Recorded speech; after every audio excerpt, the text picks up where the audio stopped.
প্রিয় বিদ্যার্থীগণ, আমি তোমাদের অরিন্দম স্যার আজকে চলে এসেছি ছোট্ট শিশুদের গুণের সহজতর নিয়ম নিয়ে। দেখো, ছোট ছোট শিশুদের তোমরা এক অঙ্কের দুটি সংখ্যার গুণ কিভাবে শেখাতে পারো। তো প্রথমে জানতে হবে এক অঙ্কের সংখ্যা কোনগুলি। এক অঙ্কের সংখ্যা হচ্ছে 1, 2, 3, 4, 5, 6, 7, 8, 9। তো এই এক অঙ্কের সংখ্যাগুলির মধ্যে গুণ তুমি কিভাবে সহজে শেখাবে দেখে নাও।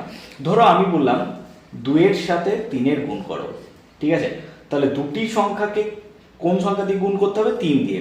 তো দেখো আমি একটা সহজে বোঝাচ্ছি। ধরো প্রথমে দুটো সংখ্যা আছে, তারপরে আবার দুটো সংখ্যা আছে, তারপরে ধরো আবার দুটো সংখ্যা আছে।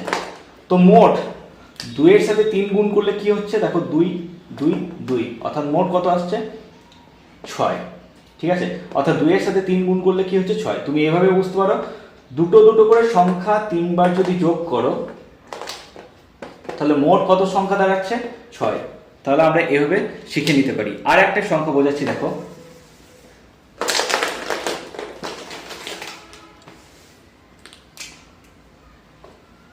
ধরো 4-এর সাথে আমরা 2-এর গুণ করছি, তো 4 দুগুণ কি হবে দেখে নাও। তো 4টে সংখ্যা আছে, আবার ধরো 4টে সংখ্যা আছে।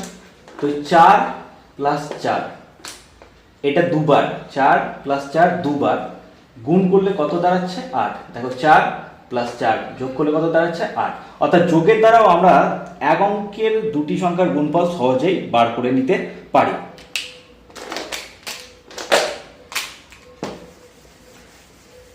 এবার ধরো আমি একটা বললাম 6 গণিত 4।